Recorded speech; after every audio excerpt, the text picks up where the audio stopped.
on Black Lives.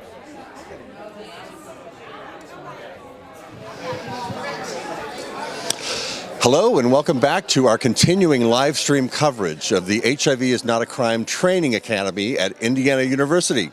My name is Mark King from My Fabulous Disease, and this streaming is being brought to you by the HIV Justice Network on behalf of HIV Justice Worldwide. We have just had a breakout sessions. Unfortunately, our audience doesn't get to see the great breakout sessions we're having, including the one that Maxx Boykin of Black AIDS Institute just led. You know, and you led something. There's been a lot of talk about intersectionality, yes. And there's a lot of breakout sessions on racism and reproductive health. And for a lot of the viewers, they're going to be like, well, wait, I thought this was about HIV criminalization. Yes. Could you help explain why all of this is important and why the session you just did was so important? Dr. Kimberly Crenshaw created the term intersectionality, and it's really connected to how in which we really think about the intersections of how people live. Any community is not a monolith. Any person has different things that they're impacted by, right? It is one thing to be a person living with HIV. There's another thing to be a black person living with HIV. There's another thing to be a black woman living with HIV. And understanding the different discriminations that you have as a woman, a person living with HIV, and as a black person in this country, and how those different things impact you. And on top of that, if you're a black trans woman living with HIV, how in which that impacts your ability to actually get access to employment, access to medication, access to actually transportation. All these different things are impacted by how in which we're able to live in our lives, right? And this has been an education process, I think, for our own activists. I remember last time we had this conference and your thunderous comments in one of the plenaries, but it was really challenging those of us who were white about what it meant to live in a society in which we are more valued, or at least we are not criminalized simply for the color of our skin, right out of the gate, right? Yeah. And I think people felt really challenged by that, and it struck me how much I had yet to learn, even as a longtime activist, about how race plays a part in all of this. Yes. When we think about the criminalization of black people in this country, and how HIV disproportionately impacts black people in this country, we see how those things interact, but also understanding that all people living with HIV are in a marginalized community. Also understanding, and that should make it, sometimes it makes it a little bit harder because you're like, oh, I am marginalized. But on top of that, there are people that are more marginalized because of the different identities that they hold, right? Queer identified individuals are marginalized in this country. But it is another thing to be a person of color, marginalized, on top of being living with HIV. All those things actually impact us to a point where it actually makes it even harder for us to be able to move up and be able to have our voices heard many times, especially when we're talking about moving legislation around criminalization. There was a quote of yours that I've heard before that you said somewhere during your last session about the fact that you're not really interested in when we talk about modernizing the laws, modernization of laws. That doesn't hold much interest to you for a very important reason. Can you talk to us about that? I had said that we're not going to modernize our way to liberation, right?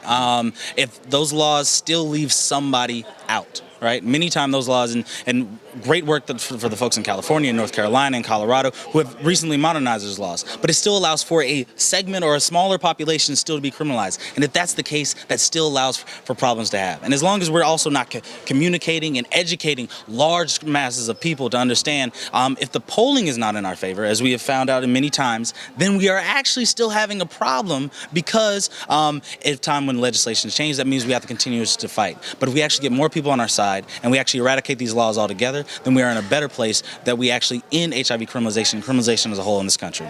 And you're kind of outlining the discomfort so many people had with what happened in North Carolina, for instance, which was people who were undetectable seemed to be on better ground than those who were not. And that kind of sent a chill through the room, although, of course, the activists there were trying to do the best they could. Mm-hmm. And I completely understand for folks, I want us to get the best laws that we can on possible. But on top of that, understanding especially if you're a state that does not expand Medicaid, like North Carolina, but does move forward with that, that means people, specifically black people, especially in the state of North Carolina and throughout the South, then you're leaving a lot of black folks out. Right? And many times who are traditionally not even allowed at those tables to speak around how living with HIV impacts them. So if you see all those things coming together, then we have to understand when we move forward laws, we cannot leave out people. And we want to make sure that we are getting laws that actually include everyone and exclude those laws from impacting anyone. You know, speaking of leaving out people, I don't want to leave out my next guest before we start this plenary because you and I admire her so much. Yes. And I admire the work you're doing. Thank you so much. So, thank you so very much, Mark. You're welcome. Waheedah's about to do amazing. You're welcome. Thank you. Okay. In our tiny little studio space of about 2 feet by 2 feet, I'm now going to welcome. Oh, we should have a crate for you to stand on, shouldn't we? Like they do on the fancy shows. I've stood on crates before. Have you really? Yes, I have. This, ladies and gentlemen, is Waheedah Shabazz-El, and you are a force to be reckoned with at Positive Women's Network. Well, you're involved in I know several organizations, but we were just talking about intersectionality, and a lot of people see HIV criminalization as a women's justice issue, as a reproductive rights issue. Can you help draw that line from one to the other for the people who might not be familiar with it? Absolutely, absolutely. For women, the impact that HIV criminalization has on women impacts her family. It impacts her ability for her reproductive rights as a parent to raise her child.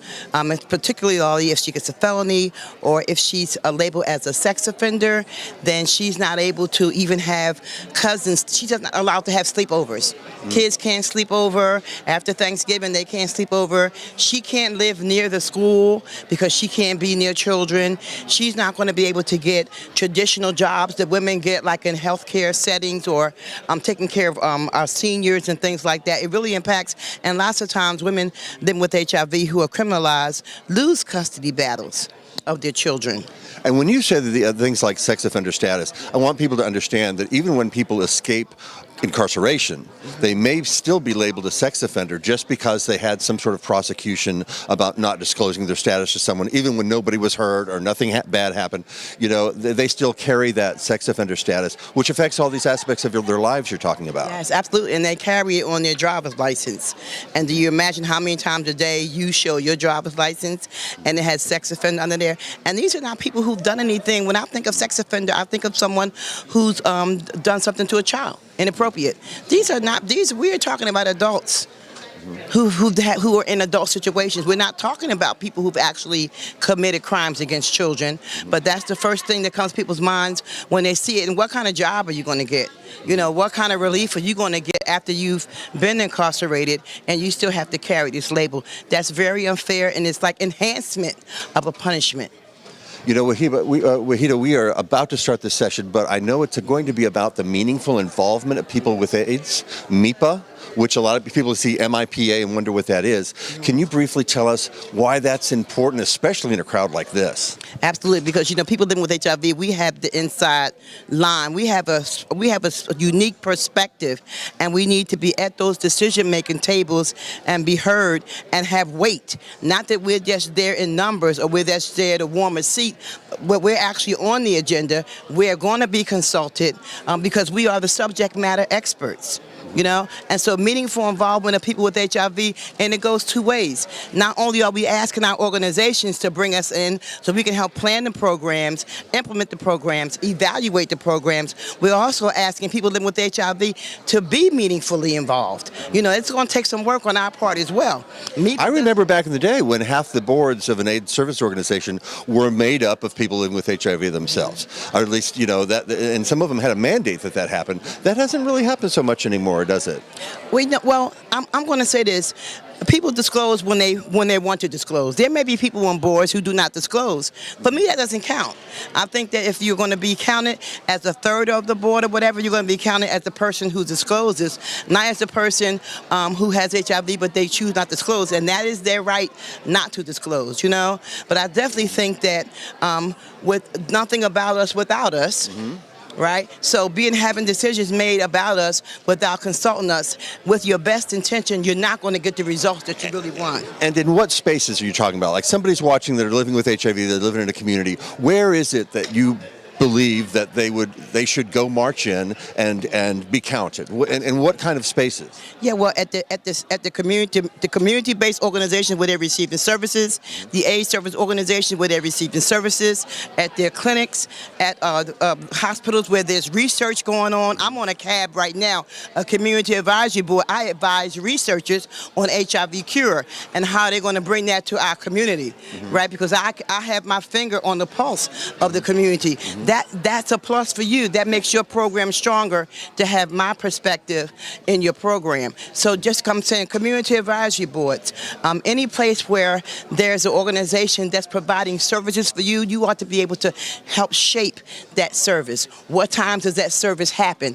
Where does that service happen? Because when we don't show up, it's probably because it's not the right time, it wasn't the right day, or maybe you haven't consulted people living with HIV to say what time works best for you. It's not that we don't want the service or we don't want to show up, but have you consulted those people who are at the core? So meaningful involvement of people living with HIV from the top to the bottom, you know, from programs to policies. We need to be there because we know the realities. It has to fit the realities of our lives, and we're manipulating our lives and navigating our lives with HIV as best we can, right? And people are helping us, and in order for we should be allowed to help with that process as well. That is a lot of wisdom coming out of you in only 3 minutes. Thank you so much. It is always great to talk to you. And it looks as if, well, they may not be ready to start quite yet. So until they are, I just want to ask one more question about that. You know, so let's say that I am a person living with HIV and I'm getting my services at the local health department or the local FQHC clinic. Yes. Okay. So I'm getting, and I mean, I don't like the way they're run, or maybe I think that they could be running more efficiently, or they're not sensitive to me. What do I do? Who do I call? How do I march into somebody's office and say, I want you to enjoy the meaningful involvement of people with AIDS? How do I, what's the first call I make? Well, you know, in the clinical setting, I would talk to my doctor, and I would have my doctor tell me when is their consumer advisory board or committee, CAB. Consumer Advisory Board, Community Advisory Board, and I would try to get onto that CAB because that's the way I can get my messages to the executive director who's running, or to the board members who are actually running that organization. Thank you for that practical advice. It looks like our next session on the meaningful involvement of people with AIDS is about to begin, hosted by Robert Settle, so we'll turn you over to that, and thanks for watching. We definitely appreciate you all continuing to hang in there today and to learn and get all the knowledge that you need to help you be better in your advocacy. And so I wanted to take this time to welcome you to this session this afternoon. It's just the meaningful involvement of people with HIV, leadership and accountability, looking at organizations and community groups. And so to this session is going to be facilitated by Andy Spieldenner, Dr. Spieldenner. And before we get into it, we're going to have a couple of announcements from Naina. All right, Naina. Awesome. Thanks, Robert. Isn't it amazing when Robert starts a session, that voice? Oh my goodness. I'm the voice. Did they turn off the AC in here?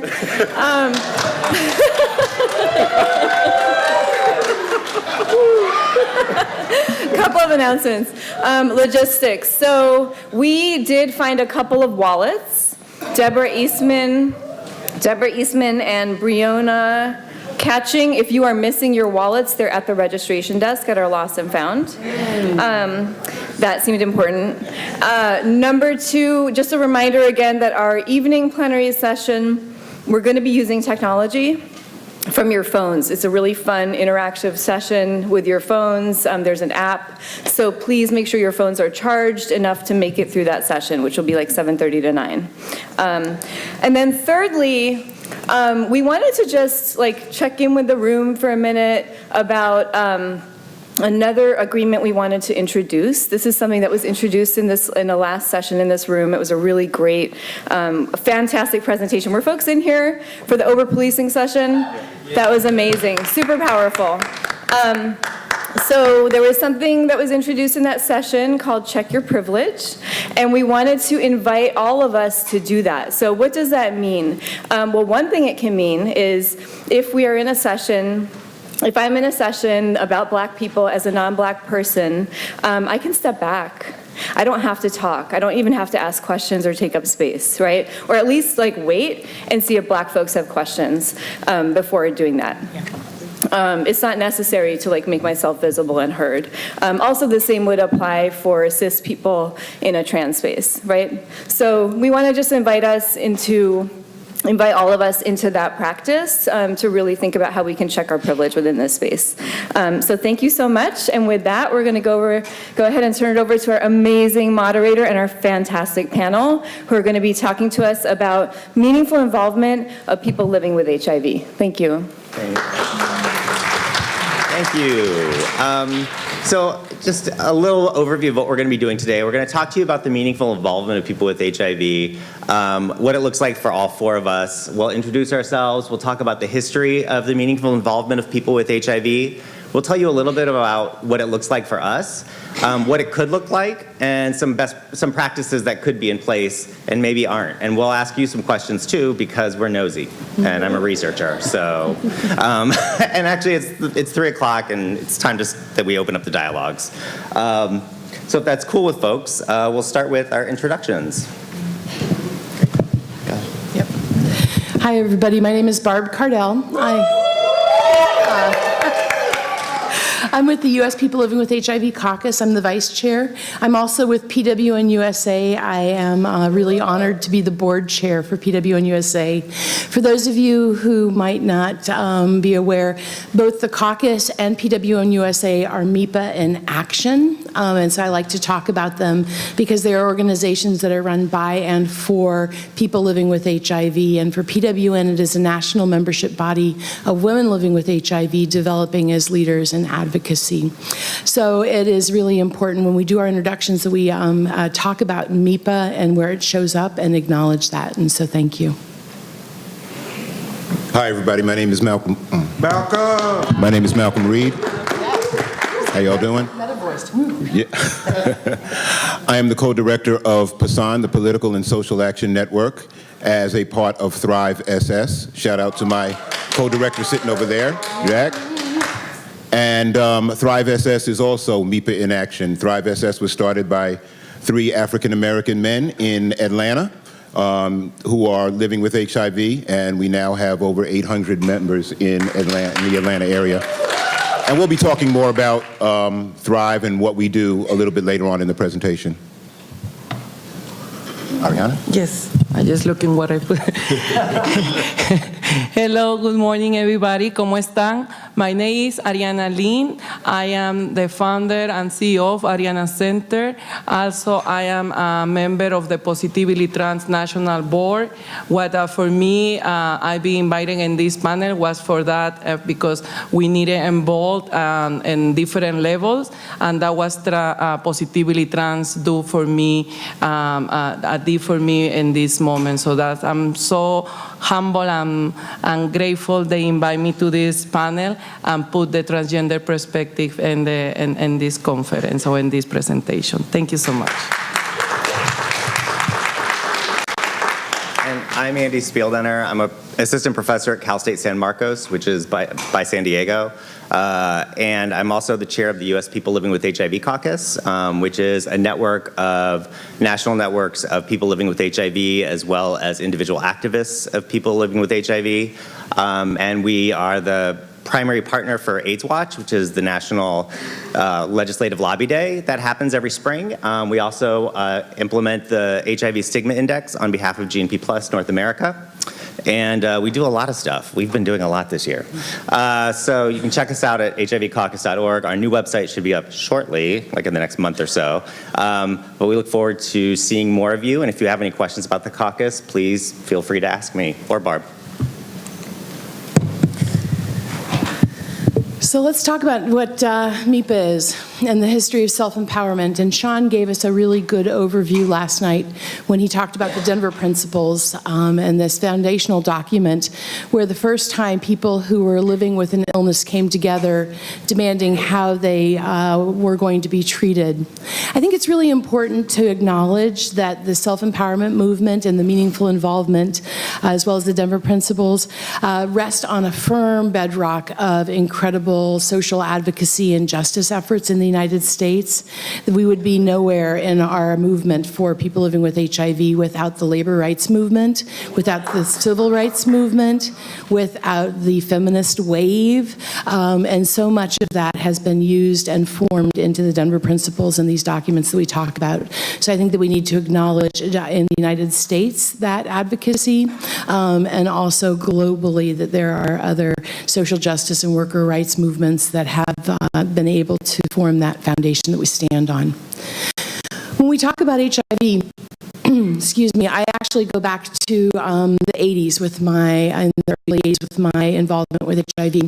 I was not living with HIV at the time, but I had many friends who were. And I think it's important for those of us who were alive then and engaged then to go back and to think just for a moment what we had in 1983. We didn't have much. We had communities that were dying. We had our friends that we were losing. But what we did have was our anger.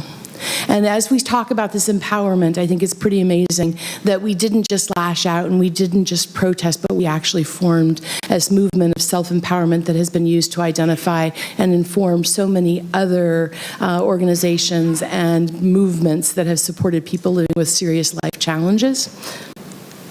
So what is MIPA? And I am going to call it up here because that is way too small. So, yeah. That's the good eyeballs test there for sure. So at its most basic, MIPA means two things. It's recognizing the important contribution people living with or affected by HIV can make in the response to the epidemic. And number two, it is creating space within society for our involvement and active participation in all aspects of this response. And so when we talk about MIPA, when we come back to it and we say, well, you know, we have one person at the table who's living with HIV. If we come back to this definition, and I actually would encourage people to go ahead and print it out as part of the GMP Plus report card, which we can go ahead and share a link with later on. Print this out, and if you're in a meeting and people say we have enough people living with HIV here, you can respond and you can say, actually, that's not MIPA by definition of what meaningful involvement is, because we are not in these spaces with active involvement, and we demand better. And unfortunately, you know, that is something that we need to, in 2018, continue to demand, and especially when we talk about HIV criminalization, we must be part of these conversations at every state and at every table when we are talking about laws that impact our lives. As somebody on the panel said so profoundly this morning, we are the ones who are at risk when these laws are implemented. We are the ones who stand in stigma and in judgment and shame when we are charged. And so unless we actually engage in this, it is not meaningful involvement, and we need to demand more. You're hired. As you can tell, Andy and I actually present quite a bit together, which I love. So in the early history of MIPA, and I actually, I don't need to have that one larger because I got that one down, because the first one is the Denver Principles. And so for those of you who have heard me talk about the meaningful involvement, I'm from Boulder, Colorado, and so I talk about the Denver Principles as if I wrote it, which I did not, but I love them, and eventually I think I might have them tattooed on my butt, so, you know, it'll be a big tattoo. Okay, yeah. So it is important for us as we are demanding engagement at tables that are impacting our lives that we know the source documents that allow us to demand to be there. The Denver Principles, the first one, is from 1983. Next, we have the Paris Declaration from 1994, and we'll talk a little bit about each of these. And then there is the UN Proclamation of 2001. These are very important documents that actually say that we are supposed to be at those tables by each of those bodies.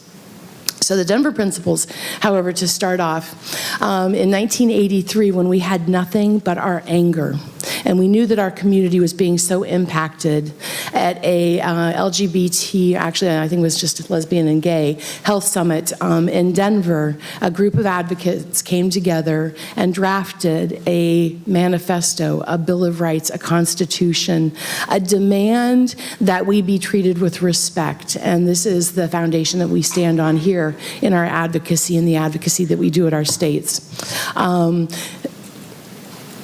Sorry, I got so excited. I'm talking about the Denver principles that I just went right ahead. You know, that's all right. So the Denver Principles has as its first statement this statement from the Advisory Committee of People with AIDS.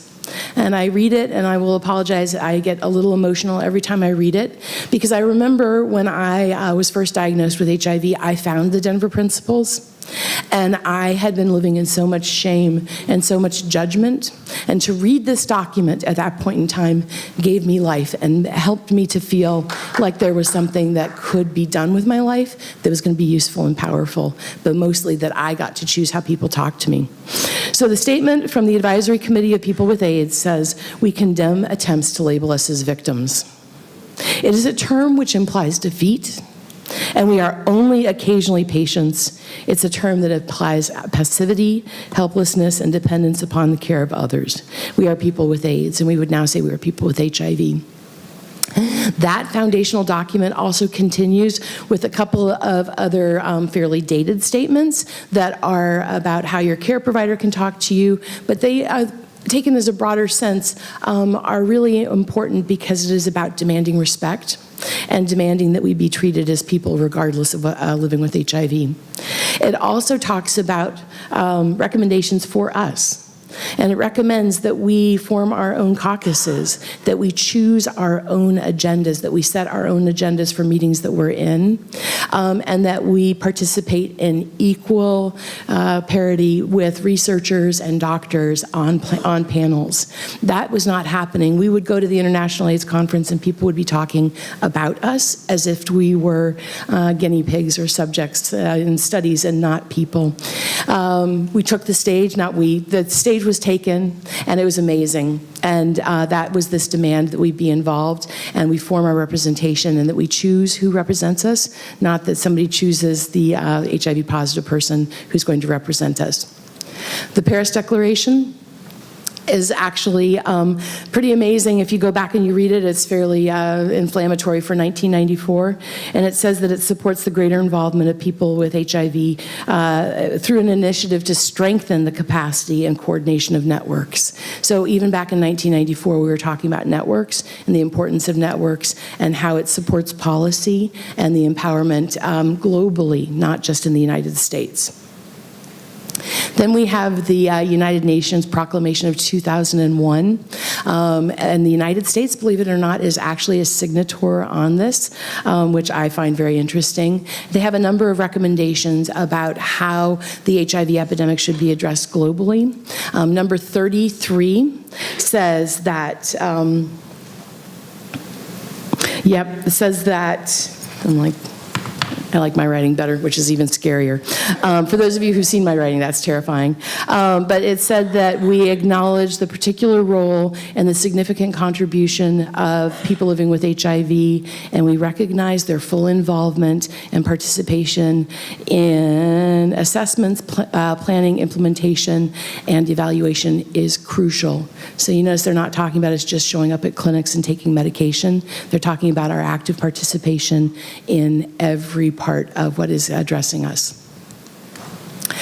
We always like to have the MIPA pyramid because we talk about meaningful involvement. Meaningful involvement for each person living with HIV is what they want to do.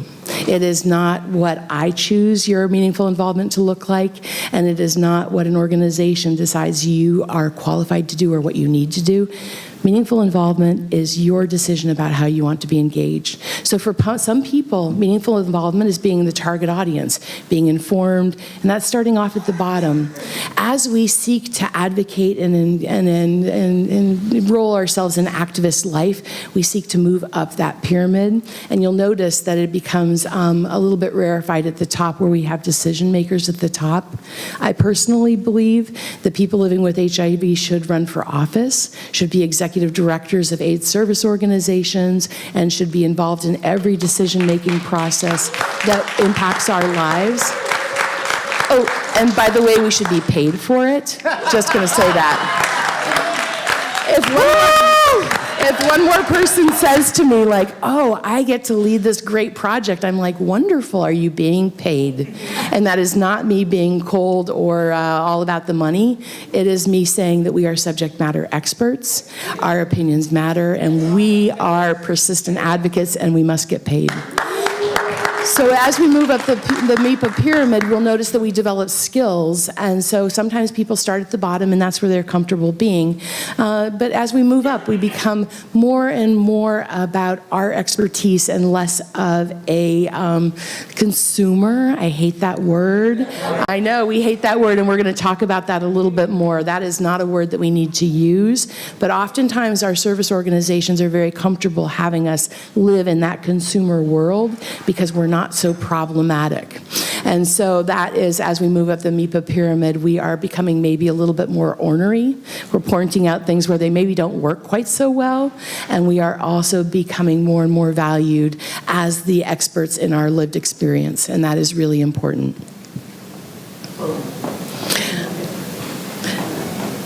I think we're going to share this one. Sure. But one of the challenges that we always see with MIPA, and this is one of the things, some of us who have been doing this work for a long time, recognize that one of the primary challenges of the meaningful involvement of people with HIV has been the death toll. You know, there are a lot of people dead, and some of us knew a lot of people, some of us had sex with lots of great folks who aren't here anymore, and that's sad. But it's also one of the challenges is people passed away, there wasn't necessarily someone to fill that slot. There wasn't a group of people to fill that slot. Also burnout. I'm of a generation where most of the gay men of color that worked in HIV, you know, I'm now embarrassed to say, I'm in my late 40s, and most of the gay men of color living with HIV that I know, or most of the gay men of color that were working in HIV burnt out and work in totally different fields now. And that also affected the meaningful involvement of people with HIV.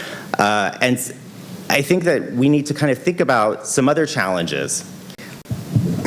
So this is one of my least favorite things to talk about, but I love to talk about it. So when you look at a picture of the Denver Principles crew that's standing on stage, they are 13 white gay men. They don't look like me. And so when we talk about the early days of MIPA and meaningful involvement and the challenges, some of it is that we have centered white gay men in the conversation.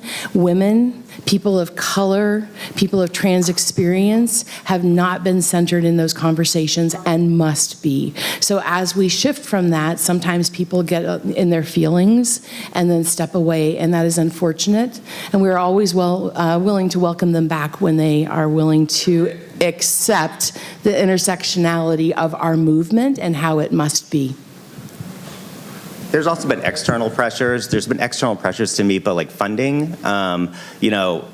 There's been, in the last 15 years of the HIV epidemic, we've seen the professionalization of the field. We've seen the fact that more and more jobs ask for professionalized degrees, advanced degrees. I find it nearly insulting that people ask me to apply for CEO jobs just because I have a PhD. Just like, that's the only reason you can't apply? Because that should not be the reason you can run an organization, what degrees you have. And I think that this kind of increase in professionalization is part of the burnout because many of us are socially marginalized from education very early on.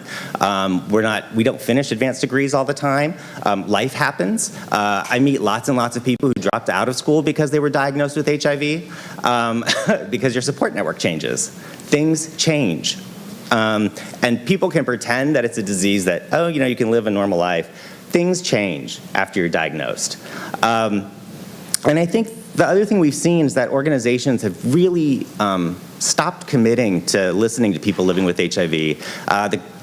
Whatever they call their community advisory board or their consumer advisory board, whatever they're calling it, they no longer listen to it. Often it's just a way to it's a way to have dinner. And I'm not saying we shouldn't eat. We should eat. I need to eat for my meds. And I know I'm not the only one here that has to do that. But, a lot of times these organizations bring us together just to rubber stamp what they're doing and say they've met with us. They don't listen to us anymore. And I think that's been a historic challenge, and continues to today. Yeah.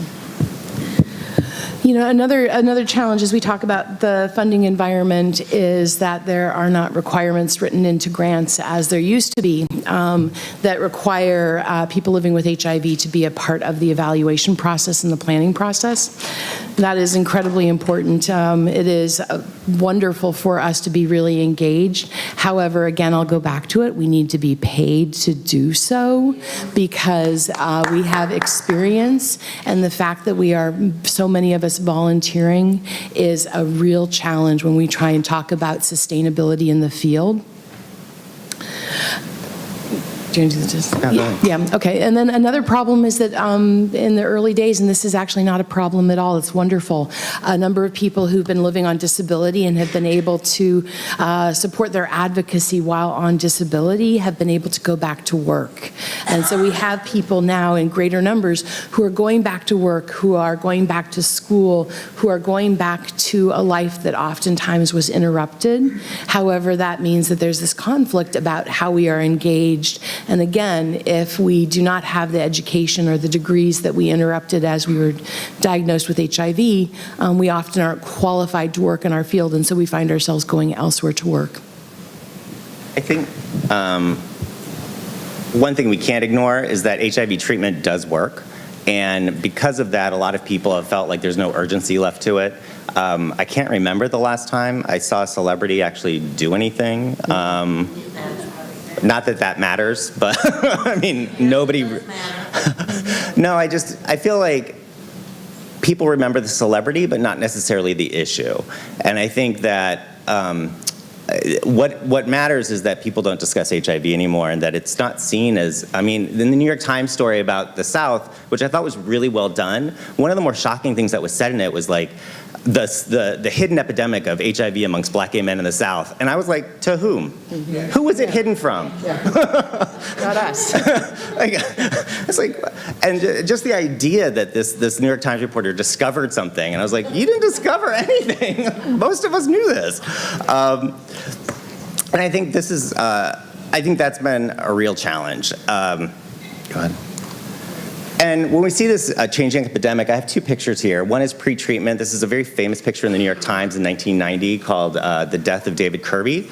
And this is actually a shot by Teresa Frere that she got while volunteering at a hospice. And this was run all over the world. This was made her career. And it's an amazing shot. There's a larger, it's actually, I got a close-up of a much larger picture of the entire family around him. But it shows kind of what the media representation of HIV was like in 1990 versus today, post-treatment. There's a pharma ad. And you can see like how these message frames are very, very different and how people are perceiving the seriousness of the epidemic. One of the things that has happened with MIPA that I've noticed, and this is just from working at the U.S. People Living with HIV, and working, it's volunteer. I volunteer. I was like, excuse me. I work at a university. I volunteer for the caucus. But one of the things that I've realized as we do this work, like here at HINAC, is that we have to have these recurring conversations.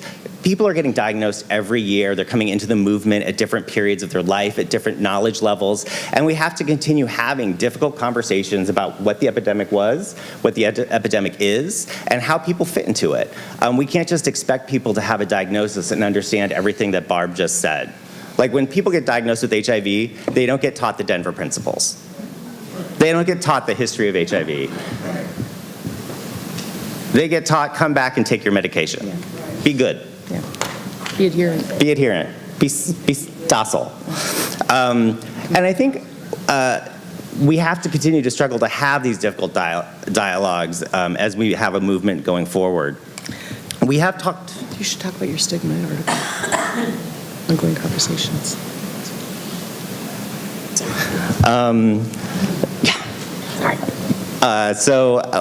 People have talked about intersectionality a lot. I just want to bring up, and so I don't need to revisit it. We put it here partially because, Reginald, you kill me.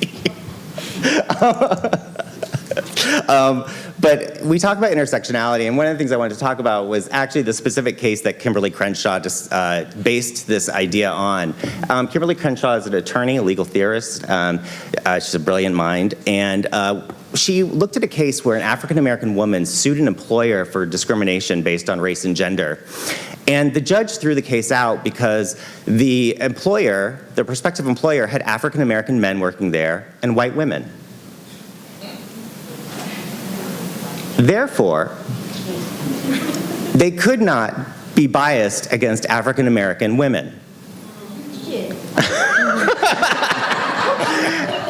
Thank you, Teresa Sullivan. And that's exactly why Kimberly Crenshaw developed the idea of intersectionality, because she wanted to look at what is it about these overlapping identities that makes some of us more visible than others and others of us invisible.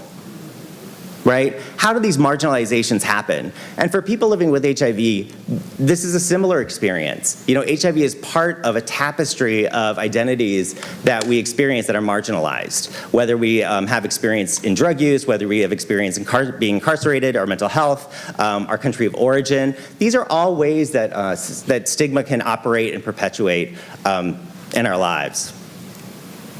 But we wanted to also talk about what MIPA looks like in different contexts. So I'm going to invite all the panelists to tell us a little bit about some of what MIPA looks like across our contexts. So when we talk about MIPA for people of color, MIPA is always about building coalitions, but in our community, it's even more. When you don't have power, you need to get together and build networks to create that power for yourself. And the organization that I'm here representing is a perfect example of that. Thrive SS was formed about 3.5 years ago. Thrive stands for Transforming HIV Resentment into Victories Everlasting. The founders, Larry Walker, Daniel Driffin, and Dwayne Bridges, realized that we were not getting the services that we needed in the gay black mecca of the United States, which was really ridiculous.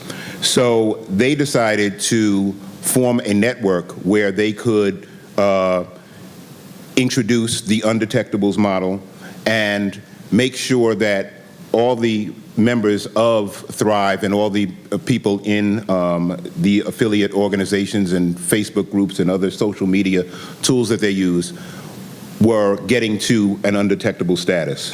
Viral suppression is the goal. So Thrive exemplifies MIPA because the founders, the people that run Thrive, and all of our administrators are all men living with HIV. We do things like pill checks. We have a Facebook group, and you might think a pill check is trivial, but if you're in a group of black gay men of all ages, and you see a pill check with a pretty sexy black man that says, "Take your pills," you might remember. Just simple little things. And not only are we doing things on social media, but we meet face-to-face quite often. We provide housing. Thrive got its first house a 1.5 years ago. And they provide housing for men living with HIV. We've also now got a headquarters where we can go and have meetings. We've broken down into various organizations, you can almost call them affinity groups, for things that some of the guys in the group like to do. There's guys in the group that like to travel, so we've got a travel group. There's guys in the group that, there's a bunch of single guys in the group, so they've got a singles group. I run a group of mature men, because I'm only 29, but I figured it would be good for me to run a mature man group. It's generous of you. Yeah, yeah. And we do a lot of that and then Thrive also, the other group that I run and work with Jack, is a political group. We realize that Thrive is a 501c3, and we can't endorse candidates, but we can provide information to our members to make them understand the political climate that we're in. And we do that. We let people know exactly what's going on as far as HIV policy. We let people know what's going on as far as HIV homelessness, things that are impacting us. And we also give them the information that they need so that they can make decisions when they go to the ballot box. And we don't have to endorse anybody. We just kind of nudge you in the right direction. So those are some of the things that Thrive is doing. But the other thing that I want to talk about when you talk about meaningful involvement of people living with HIV, I got involved with Thrive shortly after it started.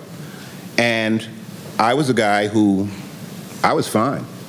I worked in corporate America. I have a great job. I take my pills every day. I get my medicine. I was hanging out. Everything was cool.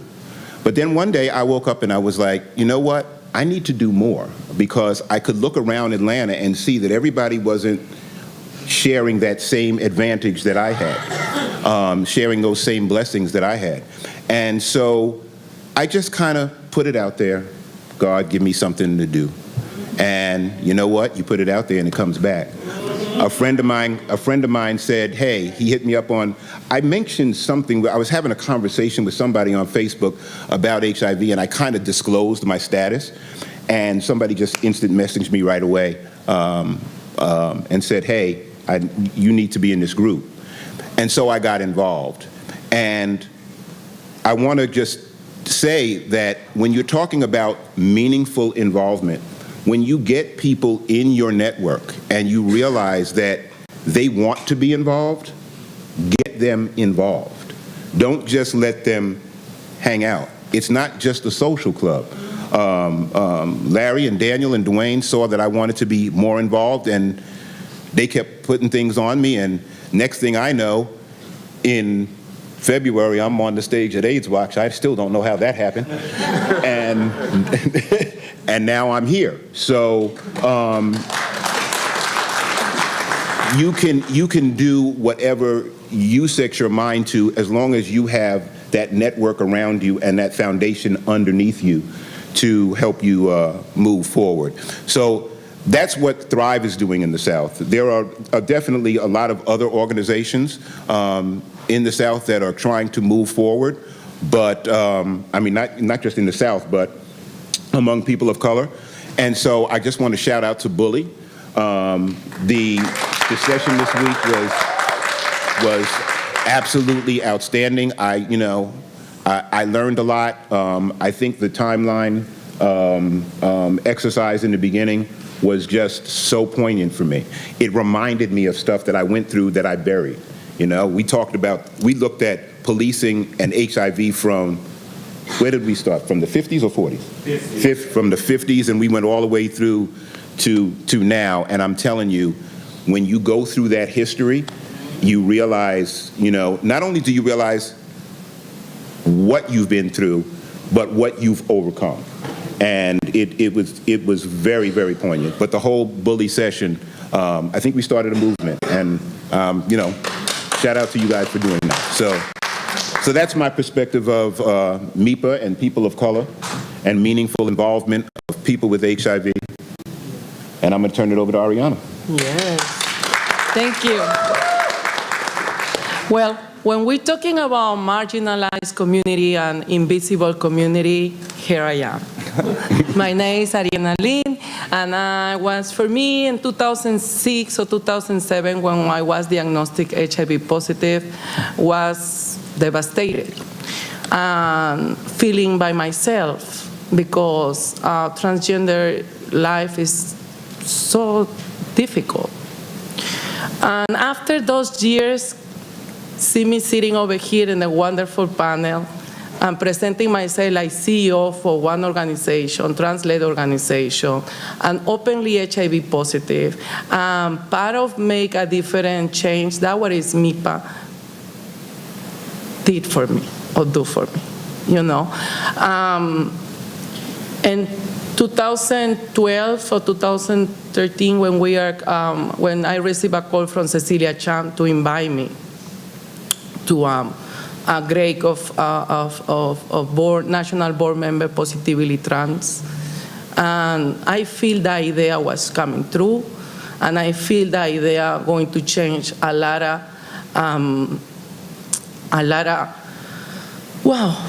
rulers and guides for transgender individuals living with HIV. Now I'm over here in 2018 when positively trans ready did what they have to do. A lot of change in the grants and national laws and regulations, and specific in the HIV was for the amazing work of positively trans, a group of transgender individuals living with HIV around to the nation, have a network together and change policies and be involved in different committees. I fight a lot internally. I was part of I am part of the Ryan White Planning Counseling, and I fight there, and people, they told me, you're not supposed to be here. And I said, no, I am people living with HIV. I'm supposed to be here. You are provider. You are not supposed to be here. You have to follow what we say and what my community, because the help is not what you want to help me, is what I need, what the health need for me. So that was very important for me, like a transgender individual, like immigrant, and being in the White House twice, working with CDC, working with different things, with different networks. For me, MIPA involved anybody in the United States. Anybody person who they live with the HIV and they think they can change, they can be part of here and they be involved. And you boys, they can really help. It's a network together, and it's open opportunities, and that is what right now I'm so glad it's a lot of transgender-led agencies around the country. I'm so glad to go to different conferences and say I'm not alone. We have a community, transgender have a community, transgender have a network. Transgender start changing the regulation, what is not okay for us. And that is very important, how they can provide and also be, and I think transgender individuals too, when they are true leader, they have to share a space too. And that is what I learned from Cecilia Chan. I'm part of the Congressional HIV Network representing positively trans because she gave me a space there. And that is very important, not just for any person, but for any person who they don't be included and they want to have their voice heard, including invite to other people. But it's so difficult when a transgender individual wants to invite some groups where we are feeling like not welcoming. You know, and that sensation is so terrible. But transgender, we always feeling unwelcoming. So for us, it's so easy be part of those committees, be part of the board, be part of. So that is what for me, MIPA and the cultural context for transgender individual means in this context. Thank you. Thank you, Arianna.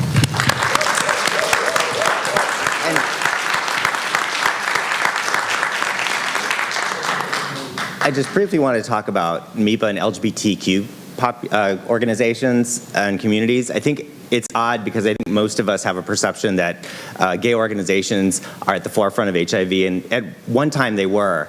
And I think that's less and less true, and some of that has to do with racism in the gay community, in the LGBTQ community. As the epidemic has gotten browner in the US and more focused on people that use drugs, people that are sex workers, people who are immigrants, people who are of trans experience, we haven't seen the LGBT organizations really go back into HIV and deeply commit to it. There's been some movement. I think like one thing I find really funny is I'm often asked to come in and talk with executive management of gay organizations to find out like how they can involve more people with HIV. And I just like every few years go in and I'm just sitting there like, again? Really? First of all, just hire more black people. That's one thing I'm always like, more people of color have to be at this table. And you know, and some of it has to do with grappling with the fact that they think it's okay, that, you know, like that is solved. And I think that when we think about MIPA and the LGBTQ organizations, we also have to deal with racism in the gay community and kind of the ways in which even the gay community is exclusionary, right? You know. We wanted to talk, do we want to touch on this or do we want to, it's the regionals. MIPA looks different in different regional contexts. Did we want to talk about that? Yeah. And so I actually just put up there the 3 places on the stigma index that have been implemented, Laurel Sprague. Those are the 3 places, Detroit, Louisiana, and New Jersey. So I'll give a talk about that some other time. Okay, Arianna. That is mine. Arianna is going to talk about a little bit about the responsibilities of different kinds of organizations that we work with. I have my slide, but I'm blackened, so I have to. Hey, Arianna, Yes, here's the clicker. So when we're talking about responsibility of grassroots groups, we're talking about who get the voice and what is the process. Sorry, I have to use my glasses now. The process, right? What is the process to grassroots responsibilities they can, organization they can have involved to different committees or different tables who they make changes locally or national. So what is the prioritization and what communities? And transgender community is one of the communities the HIV have to prioritize, right? Because you cannot stop the HIV if you don't touch the transgender community. That is the first point. Or you cannot stop the HIV if you don't have the immigrant population, the voice to what they need, right? And that is very important for the grassroots organizations or local when low budget. When we're talking about funding, you know, many of the foundation they prefer put in the garbage $1 million budget or $1 million grant, and they don't want to give $20,000 to one translate agency. Oh, wow. Who they do the job. So it's so difficult for them understanding or trust us like organizations, and that is one of many organizations. They want to work with transgender, but they think transgender they don't eat, or transgender they don't need to have be employed, or they don't pay enough, or they don't pay nothing. They want to, the stigma, you say HIV positive, how I can go to any auditorium and say I'm HIV positive when I'm across this, I'm leaving the auditorium and I can kill, I can be killed myself, you know? It's like 9 transgender right now was murdered in the United States for people they don't understand. So it's very important to take that consideration when you're talking when transgender and a specific transgender living with HIV. And how do you make a space for new voices? And how do we train new ones? I think this kind of conference, these kind of trainings, and because transgender individuals, we are not. Always I say, it's a journey to learning together. You know, you have to understand us, and we have to understand your position. For many of transgender, we don't know how we can clock up at 7:30 in the morning every day in a job, or we don't know how we can be in one employment involvement or something. So it's so difficult. Sometimes we have a trauma, and when we are advocate, a trauma is coming up, and maybe people they think we are so like everybody say to me, I am the troublemaker, right? And they don't know how putting myself when they told me I'm a troublemaker, because actually I want to fix the trouble for what happened when a transgender community. So I think it's working together and give opportunity to a new folks to be involved and give the capacity building for us to growing up like that, right? So the other one is, do we speak up? Yes, we speak up. We already change policies. We needed more help, and we needed more involved for different organizations and different people. Sometimes they say, oh, I'm alive for the community. Yes, but say you alive, I'm walking out the street and I don't have a house, I don't have nothing, and you still my alive, but I'm still poor. So I think we really need through a life people who they want to change and they want to work with us, the transgender community, and working for better priority. That's why Transgender Law Center and Positively Trans, now we make, with different grassroots organizations, we implementing the new campaign. And please, everybody, if they have a chance, they can take your cell phone out, looking in Twitter or hashtag ACA Positive, what is one of the campaign for transgender individuals, where we don't feel it involved in the Obamacare or in the system when we have insurance, right? For us, we have a different, some policies, they are helping and they are welcoming and friendly for transgender or for HIV, but they are unfriendly for transgender care. So that is very difficult sometimes. So that is one of how we can implementing that thing. How we can pass by? We need a capacity building for those things. Okay. I got it. So thank you. Yes, because that is it. And that's good about responsibility and the health clinics, right? It's very important have a specific sensibility training focus on transgender individuals, like no conventional capacity training for specific clients, right? And I think the health clinic, they have to be involved and be transgender friendly from a specific, no start from the employment, start from the doctors, start from the head of the agencies, not just if you are CEO and say, oh, I'm a CEO, I'm the transgender coordinator is expertise in the transgender. No, we don't feel it that. And they have to remember when they lose one transgender in clinics or in services, you don't lose one transgender, you lose like 20 or 25. And it's so difficult to building a good relation with that. So that is very important for transgender. Don't hire transgender just because you receive one transgender grant. No, and don't hire just like a peer. I'm a CEO. Hello.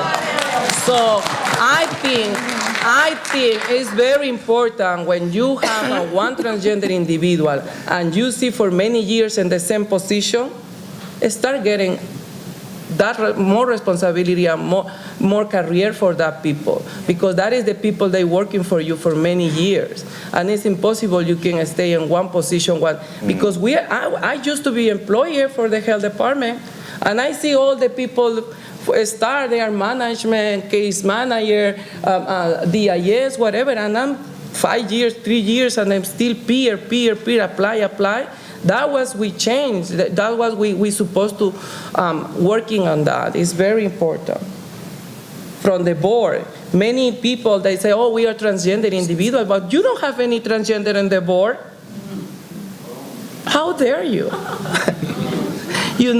If you serve in transgender individuals, make sure you put one transgender at the board, at least.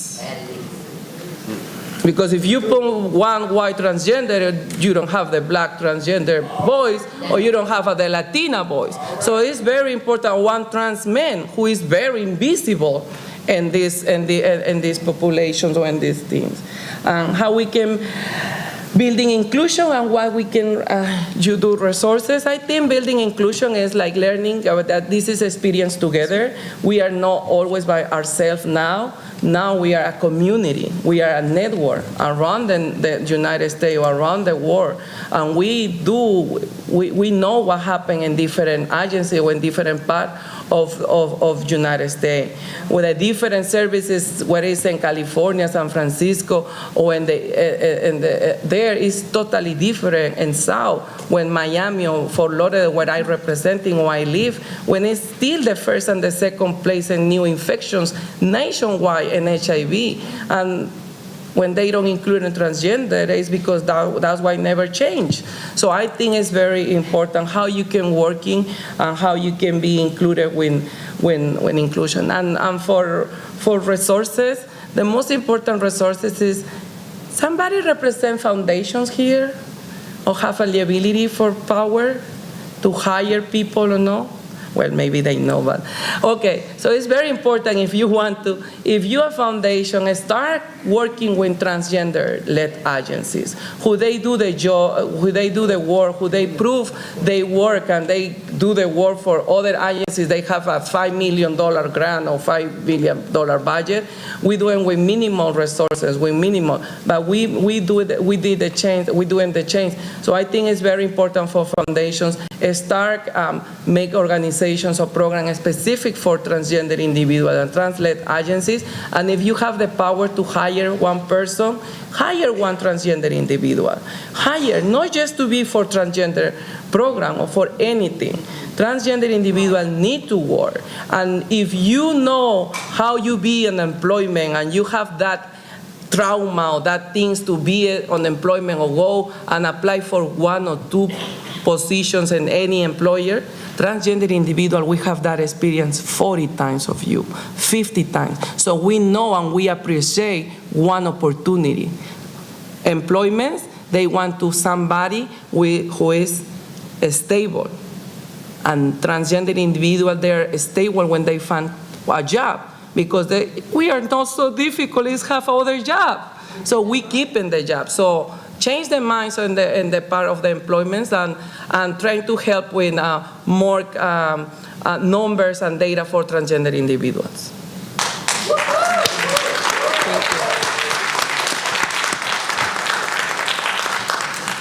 So it's also important to talk about responsibility for our institutions. We let them off the hook often when we are organizing, and we need to hold them accountable as well. So we're talking about governments at the federal, state, and local level. We're talking about churches. We're talking about our court systems. We're talking about our law process. So we need to make sure that we are part and parcel of any of those decisions. We need to make sure that when people are actually drafting laws, again, whether it's at the state or the federal level, that they have an advisory panel minimum of people living with HIV who are helping to draft that so that our voices are heard. And then we also need to talk about how people are compensated. I feel like that's my recurring theme, but how people are compensated and also how disagreement is managed. Because oftentimes when we talk about a power dynamic, we talk about people living with HIV often being seen and seeing ourselves as having the least power. And so we often are silenced in disagreements. So in institutions, it is very important that that is part of the process that's written in at the very beginning. So for the sake of time, we did, Arianna, blew me away, and we were realizing that she covered a lot of the next few slides, which is great. So we were looking at kind of ways that ASOs, coalitions, and institutions can practice MIPA. That's what happened when people, they give me a capacity building, you see?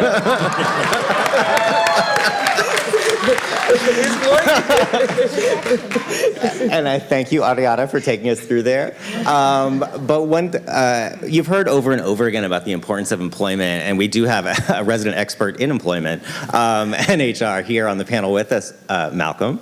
So I'd love it if you could take us a little deeper dive into employment. Well, I'm not sure if I'm a resident in HR, but I am a resident expert in employment because I got a job. That counts. Right now, right?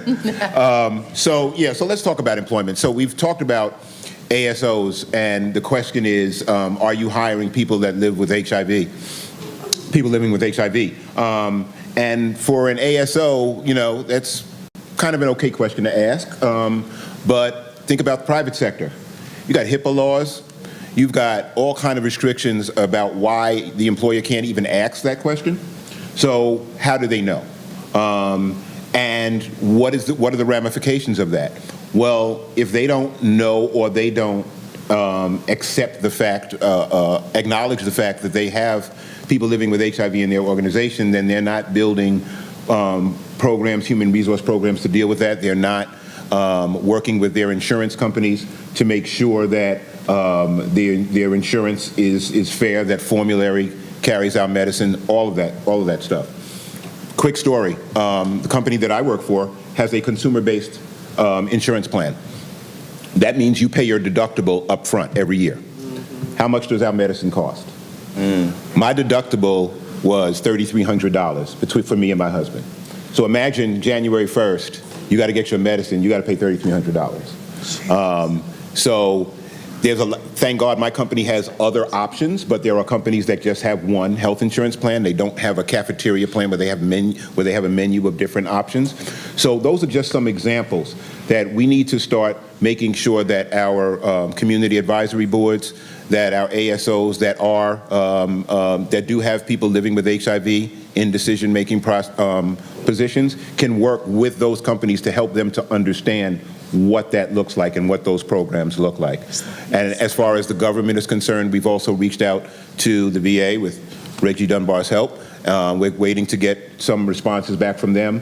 A lot of companies have LGBT liaisons or LGBT compliance officers or whatever, and they don't have anybody that's living with HIV, so they are getting their information secondhand as well.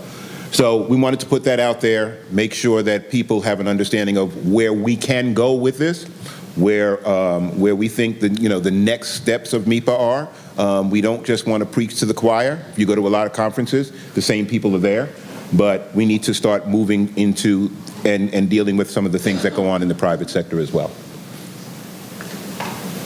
So let's talk about intersectionality and HIV criminalization. So that's what we're here for, right? So we know that MIPA has been very successful in California, Colorado, Iowa, North Carolina. We heard about all of those today. I'm not going to act like I know about all of those laws and all of those changes and how that worked. I have the resident expert sitting right next to me, the lady from the Mod Squad. I thought it was Link and Julie back in the day, and them. But yeah, I remember that. But then I found out that Barb was part of the Mod Squad too. So Barb, why don't you talk about that for a second? Yeah, it's just very briefly, and we talked about it a lot. HIV is not a crime too when we were fresh off of our victory. But in Colorado, we actually had 3 laws that penalized people for knowledge of their HIV status. And there were sentence enhancers that were pretty punitive and were being used to actually get people to plead guilty to lesser charges. And so there was this loss of due process. We identified this as a challenge after HIV, or HINAC3 in Grinnell. We went and we looked at our laws and were fairly shocked by what we had. As a group of people living with HIV, we came together and worked with our sponsor and our champion, Pat Stedman, to draft legislation that was an overarching STI modernization. But we led the process, we led the messaging, and we actually drafted the 54-page bill, which was a real work of art for sure.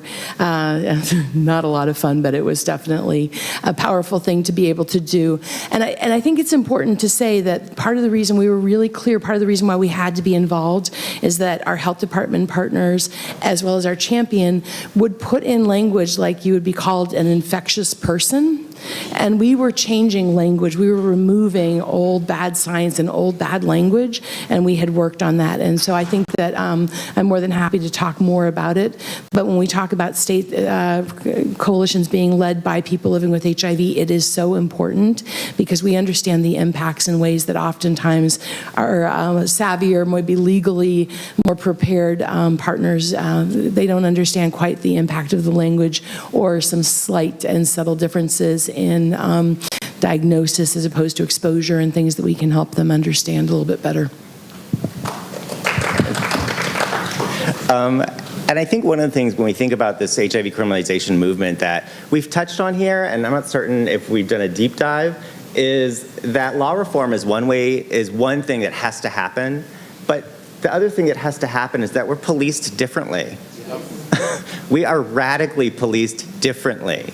I was on the phone with Barb the other day as she was driving to Wyoming, and she got pulled over by a cop, and it never occurred to me she would be in trouble. Because she's a white woman. So I was like, hey, call me back, girl, when you're done. Like, and if it was any other of my friends who were not white women, I would have stayed on the phone to make sure it was okay.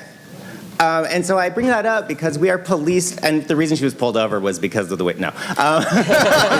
She's from Colorado, no, just kidding. She was speeding. But I bring that up because we are policed differently, and that we've started talking about that, but we should think about the ways that, I currently live on the border with Mexico, the California-Mexico border, and it's insane the ways in which our brown and black bodies are policed depending on where we are and how we move through the world.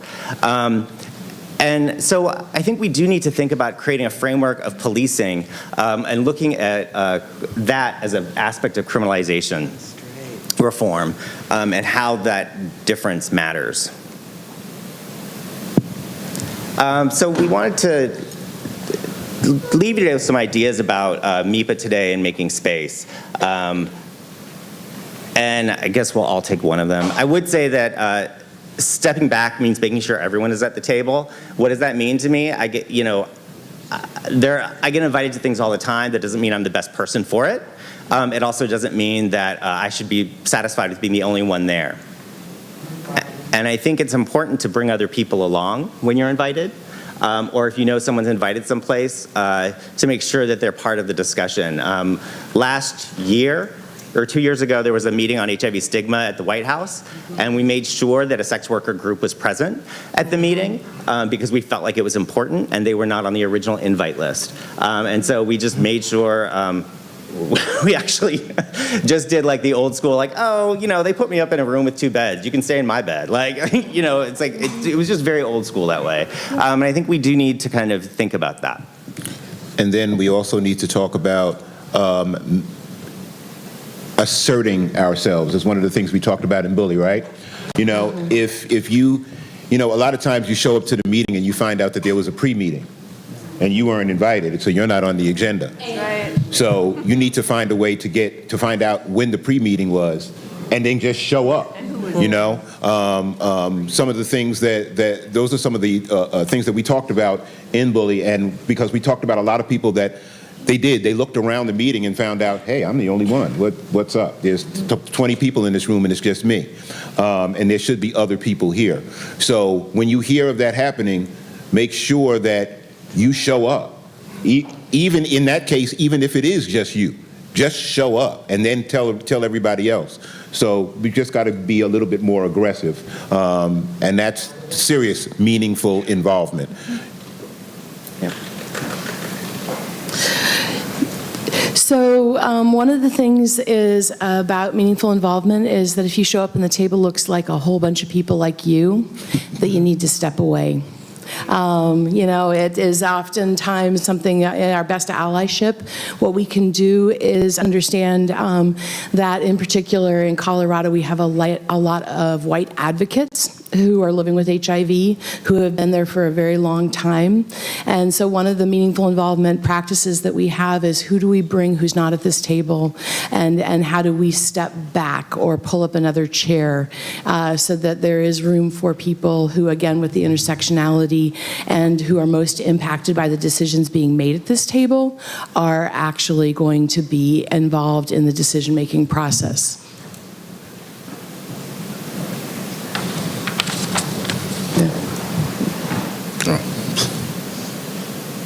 So, looking internally, and now I need your help. Oh, okay. So we have a screen behind us that Is infinitesimal. that none of us can actually read. Nobody. So if this was like a newscast, you'd be hearing some really funny things. So, what we want you guys to do is take a look at your own organizations and ask yourself some questions. So, raise your hand if you have someone on the board of your organization openly living with HIV. So that's good, but it's not everybody.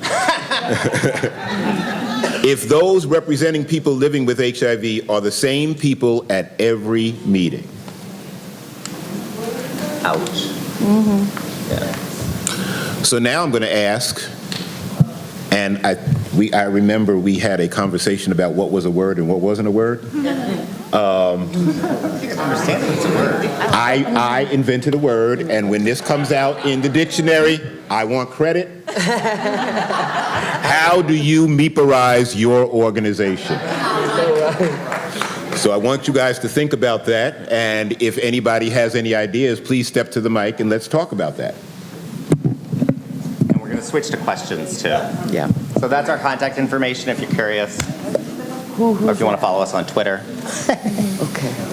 I'm over here. Oftentimes, as being the same faces at the table, and you trying to MIPA-ize your organization, and you being a person of color, you come across as the angry black man in the room. Because a lot of times, we won't support each other when we step up to MIPA-ize something. And some people tend to sit back in corners to see how they're going to respond to you instead of stepping up with you. So that becomes an issue. And so how do we get over that? What kind of tools can we use to build that collaboration before that happens? I'm all about, prevention. I mean, you've got to prevent that conflict and get to that person and say, hey, let's talk together about this meeting. Let's decide what we want to get accomplished, and then let's go to the meeting together. It's not always going to work, but it's something that... And sometimes you agree on a strategy, and then when it's time for them to step up, you're looking at them and they're looking at you, and you're like, what the hell? Yeah? Yeah. Yep. Absolutely. As someone who has not been diagnosed very long, I would suggest that those of us that have been in this fight a lot longer reach out to those of us like myself. I shouldn't have to go out and reach out and say, hey, I'm here, I want to do something. I shouldn't have to keep saying that. Somebody should say, hey, I see you have that passion. Let me take you under the wing. Come with me to a meeting. Just sit and learn and see where you can fit in, So create kind of a buddy system so that others that, like me who haven't been in this fight long and who may feel overwhelmed can have somebody that can take them under their wing and do like my brother Terrell does every time there's an opportunity. He's like, hey, what are you doing? Come with me, to get them involved in that way. Excellent. Yep, absolutely.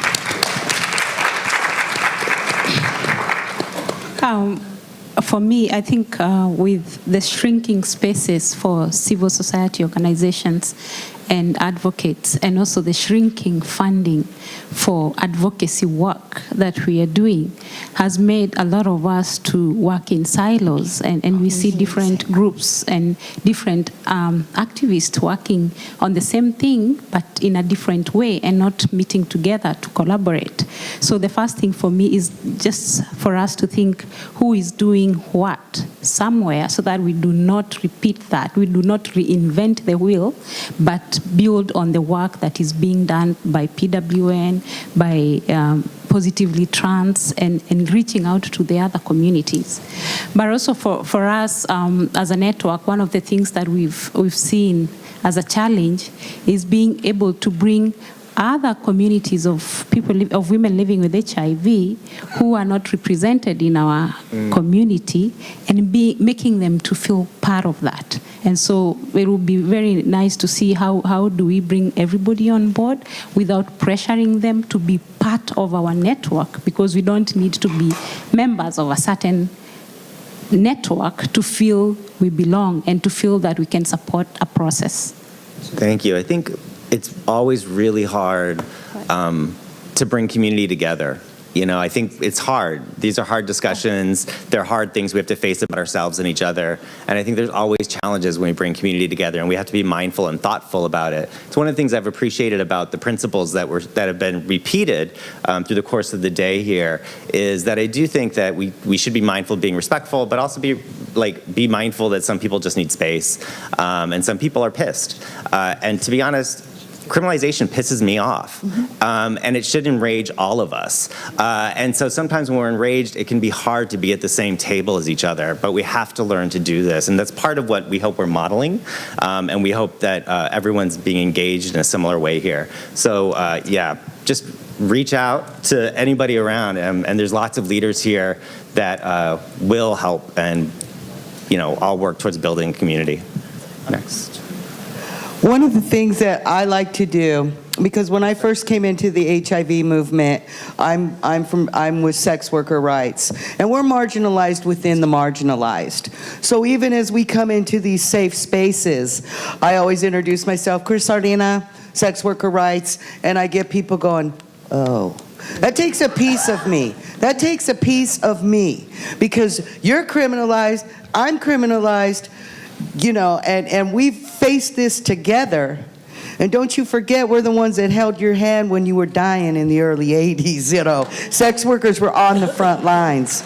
But one of the things I'd like to say is I like to call it my foot in the door theory, because once I get my foot in the door, you get it out. And I'm wiggling my fat ass right through there, and now you're going to hear what I have to say. And that's something and I'm very loudly spoken. And there's some people that don't have the voices or that are silenced. So open your ears and open your hearts and open your minds. Because no matter what you think of sex workers, it's about the choice and the right to own your own body and your choice of labor. So when you put your foot in that door, if nobody's listening, you squeeze in and you say, I am here and I'm not going away. Thank you. We've got one down here, and then Mark has somebody from. Oh. Thank you for that, Chris. Yeah, I want to say that I think that MIPA, first of all, it's not a one shot. It's not something that you do one time. This is work. It's just another area of work. We have to be willing to go the course. Okay, so you show up for one meeting. That's not good enough. We have to commit ourselves that we're going to continue to go to those meetings, and then we have to create a forum so that we can report back out, hold ourselves accountable to report back out to our community what's going on at those meetings, and continue to bring more folks in, and then talking to the people whose organization it is. Talking to them and telling them, I always tell them, well, I'm not going to be the only one. So I'm not going to be the only one. We're going to need at least two of me, because it's four of you guys, and if one of you guys don't show up, no problem. If I don't show up, there's nobody here to represent people with HIV. So I always like to make sure that things are done in pairs, at least in pairs. Yeah. I like to know the things are at least done in pairs, right? Waheedah, we got a mic coming. Also, you don't always have to be invited. Waheedah, we got a mic coming to you. Yeah, you don't always have to be invited to go into a space where they're talking about HIV. Right, we are the subject matter experts, and if they're talking about HIV, we belong there. Case in point, I used to go to the MTN meetings, HPTN, MTN meetings. They used to have them in DC, and we would just show up, and every session said closed session, and we just walked in.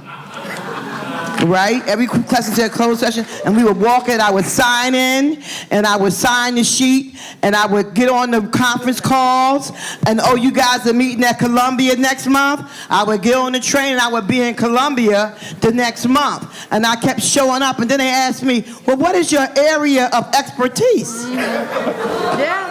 And I told them, I said, I'm a person living with HIV, and I'm here to represent my community. You guys are doing research that doesn't get to us until we at the end, till it gets to the cab, where I'm supposed to sign off on the informed consent. I'm here to help you guys in the beginning. So we go in and we offer I'm offering to be a consultant. I kept coming so much they put me on the agenda, right? And then I knew that I was in, and that's we had to get ourselves on the agenda, not showing up, eating whatever they give us to eat. We don't even ask about what's on the menu. We leave the event. Oh, the food was nasty. It was this. We didn't have any input, right? So when they ask you, come in and bring something for the agenda. If it's nothing but what you want to have on the menu for the next agenda, we have to stop accepting what they give us, right? Because we're better than that, right? And so we have to show up in that sort of frame of mind. Thank you, Waheedah. Yeah.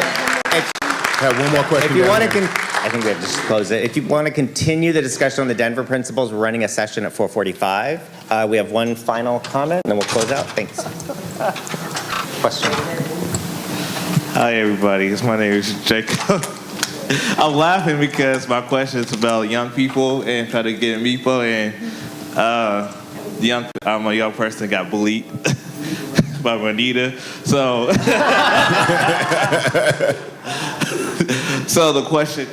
my question and concern is, as a young person working in this field of HIV and criminalization, and try to start MIPA in Indy, how do I communicate to the older generation to try to change the language between the older generation and the younger generation, to get them on board and also not get my voice shut down, to where we can be together as one? Because sometimes when I'm trying to talk to the older generation, I feel like it's like David and Goliath, and I'm the David that got defeated against Goliath. So how do I try to... I think, it's I try to get the string song, but it's like 4 of them and 1 of me. So how do I talk to the older generation who has did the work, to where my knowledge and their knowledge can come together to where we can defeat this big giant together? So I think, I know my example, and I know I've talked about Thrive, but we have different groups, right? So I have a group called Mature Men, and there's a group called UA Youth, and we have just started having a series of conversations, right? And that's where it starts, right? A conversation. So you get your groups together and you guys start talking. And sooner or later, there will be common ground. There's going to be some friction. There's going to be some, I don't understand what you're talking about.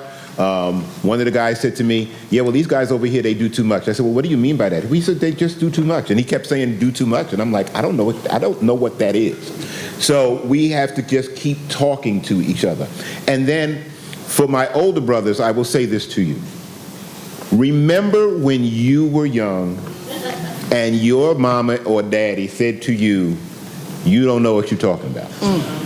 Remember how that felt. And once you understand that, it's about putting yourself in the other person's shoes. Younger guys, understand this. Because of the fights that the older people in this room and around your community, you're going to live to be older. Oh, yes. Think about that. So once you understand that, and reach that common ground, then I think, you know, some of those things will fall away. But there's going to be friction. I mean, you know, trying to build that coalition, there's going to be a little friction, but because everybody think they know everything. When you're young, you think you know everything. And when you're old, you think you know everything. But I also think we need to make spots. Like, we need to actually institutionalize places for young people to be able to grow, participate, and have a meaningful part. And I think that that's our job to do. Right. Mentorship. But we have to actually definitely. resource it. That's right. Just like we don't expect trans people and, All right, Barb, you have some last comments here? Yeah, so one thing I just want to say in closing is nothing about us without us.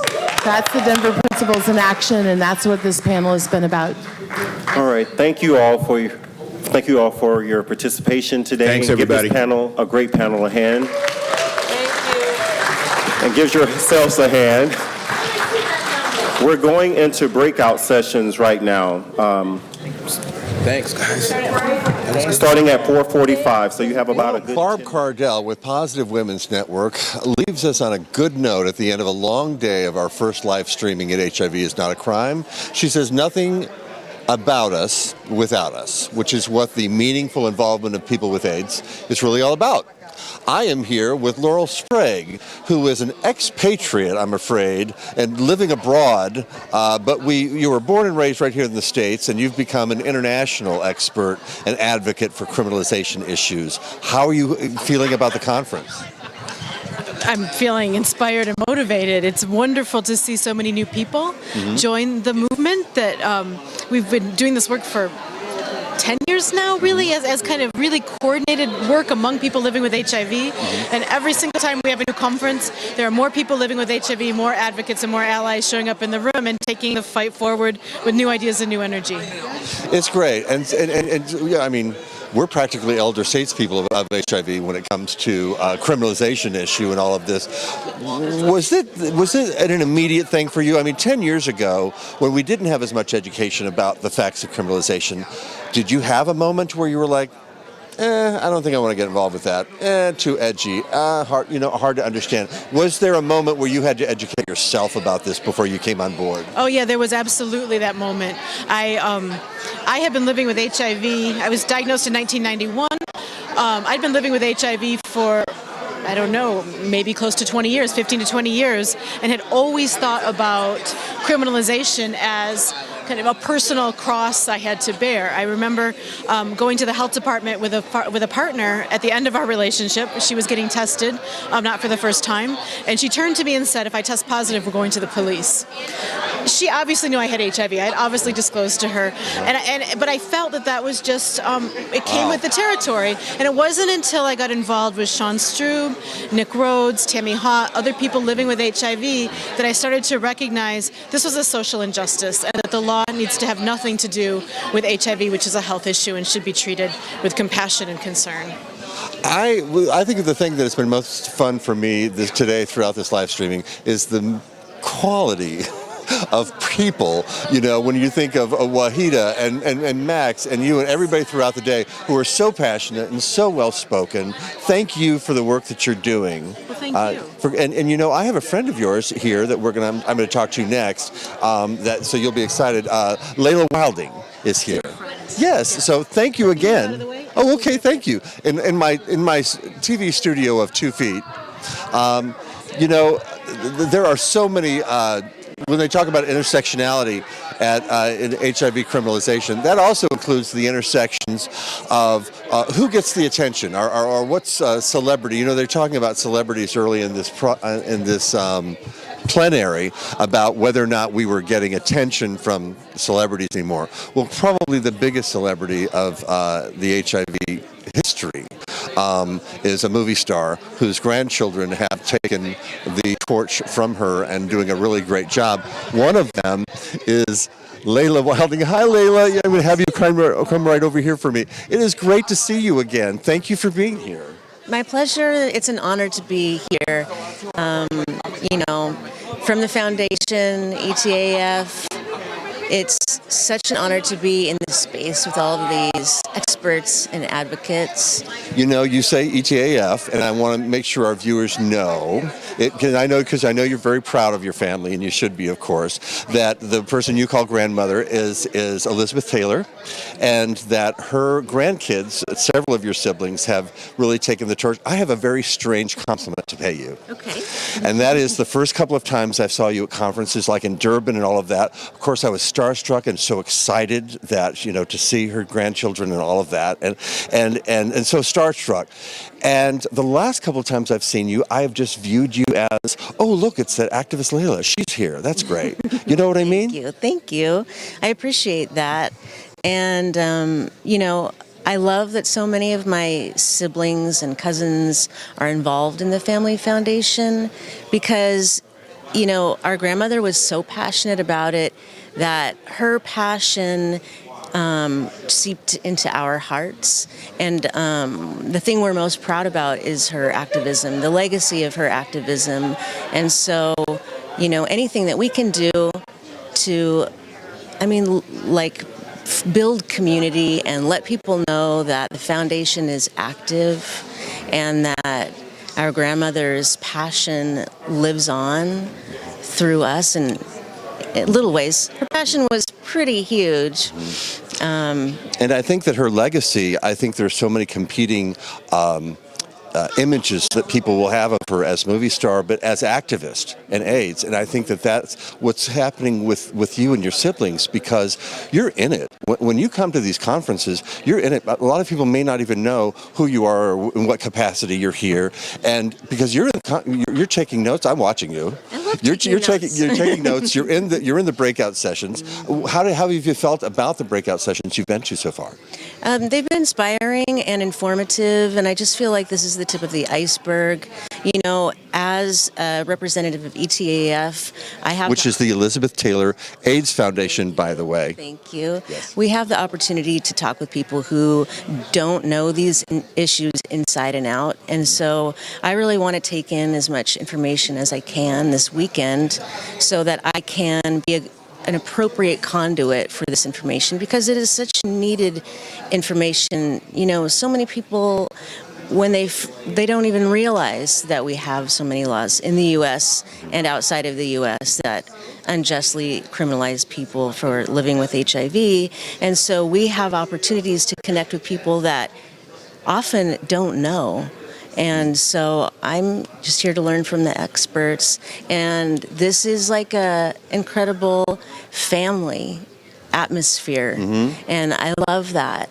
You know, whenever I go to an HIV event, the people I meet are, you know, literally and figuratively into embracing. Mm. And that speaks to me, you know, so this is community building at its best.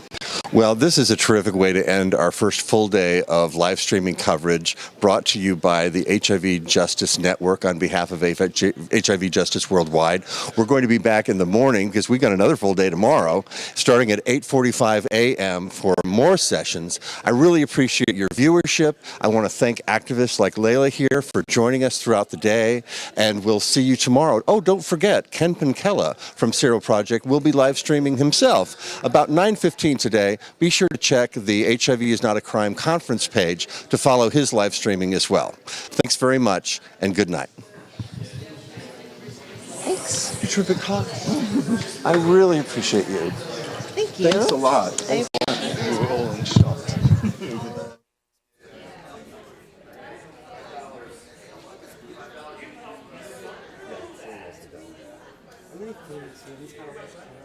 He's like a studio of one designers. He's doing like three, and they're more casual. It's kind of just like him with the iPad and he's talking in the lobby with people, and it's kind of like, sit on the couch and tell me how things are, you know. So whereas we're doing the clinic.